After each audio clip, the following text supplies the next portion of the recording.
एक पूरे संस्थान को ख़त्म करने का प्रयास है, सीधे सीधे उससे तार जोड़ते हुए उसको बैन करना।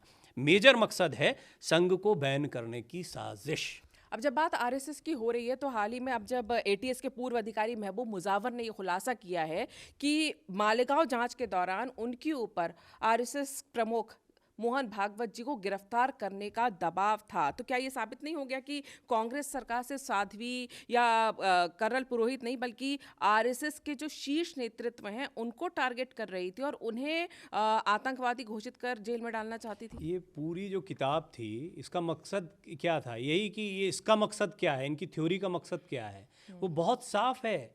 वो मकसद है संघ को बैन करना, संघ को बैन करने की साजिश। भगवा से क्या तात्पर्य निकल कर आता है? भगवा से तात्पर्य निकल कर आया संघ। संघ को टारगेट करने के लिए छोटी छोटी कड़ियों को जोड़ने का प्रयास किया गया, लोगों की आपसी बातों को जोड़ने का प्रयास किया गया, किसी के आपसी कॉन्फ्लिक्ट को भी राष्ट्रद्रोह और आतंकवाद जैसी चीज़ों से जोड़ दिया गया। गवाहों पे दबाव बनाएगा। वो तो सारे इकबालिया बयान के आधार पर ये थ्योरी है। एक कोर्ट, मैं बार बार कह रहा हूँ, कोर्ट ने सबूतों का अभाव जो स्पष्ट तौर पर कहा है, ना तो जो भी चीज़ें कही गई थी सब झूठी हैं।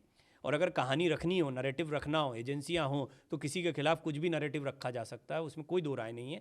अगर संघ प्रमुख मोहन भागवत जी को फंसाना होता और फंसाने की कोशिश की गई है तो डेफिनेटली इस सारे तार को जोड़कर ऐसी कॉन्स्पिरेसी आराम से बनाई जा सकती है कि उनके खिलाफ मामला बना दिया जाए और ये बता दिया जाए कि ये सारे उनसे जुड़े हुए हैं। इनमें से कोई एक आदमी या आज भी कहीं कोई एक व्यक्ति जाकर उसको मारा पीटा जाए और जाकर कोर्ट में कह दे कि फलानी जगह पर मुझसे करने के लिए इन्होंने कहा था, आप संघ प्रमुख के पास में चले आएंगे।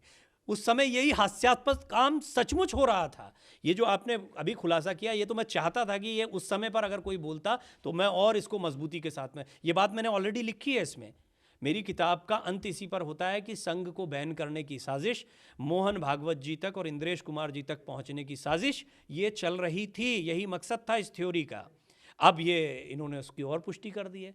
एक तो मालेगांव पर माननीय कोर्ट का फैसला, इनको बरी करना सभी को, और साथ ही साथ में ये जो पूर्व अधिकारी हैं इनका खुलासा, ये दोनों चीज़ें इस ओर इशारा करती हैं कि मोहन भागवत जी को ही कहीं ना कहीं टारगेट करने का प्रयास किया जा रहा था। उनको इस मामले में संघ की भूमिका को डालने की कोशिश की जा रही थी।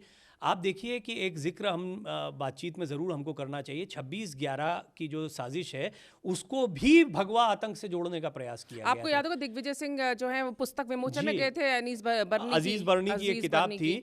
और इस किताब के विमोचन के दौरान, हालांकि बाद में बहुत सफाई देते रहे दिग्विजय सिंह जी, वो कहते हैं कि मैंने कभी ऐसा कहा हो तो दिखा दो, मेरी एक बाइट दिखा दो इसके बारे में, मैंने कभी ऐसा नहीं कहा। अरे उनकी मौजूदगी उस कार्यक्रम में होना ही अपने आप में सबसे बड़ा सबूत है। आप अगर उसको ऐसे दिखा रहे हैं 26/11 संघ की या इसकी साजिश, अब ये संघ की साजिश बोलना या भगवा आतंक की किसी चीज को प्रमोट करना, ये अपने आप में इस बात को बताता है ये पर्याप्त है। आप उन लोगों के साथ में खड़े हैं या आपके साथ वो लोग खड़े हैं जो संघ को बैन करने के प्रयासों में आपके सहयोगी हैं। मोहन भागवत जी के खिलाफ ही ये साजिश हो रही थी, वही टारगेट थे। लेकिन जैसा मैंने कहा कि गलत, झूठ होता है, बेनकाब होता है।